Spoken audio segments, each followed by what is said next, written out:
ngaboshwa mina iminyaka 12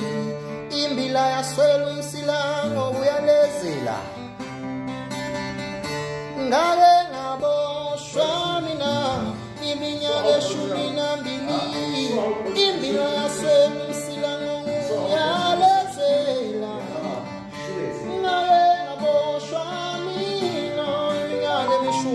12 imbila yaswela umsila ngokuyalezela bo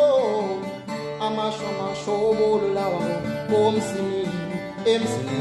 ekhaya lo baba ekhaya lo mama bo wesingane zakwenza senze kahle empilweni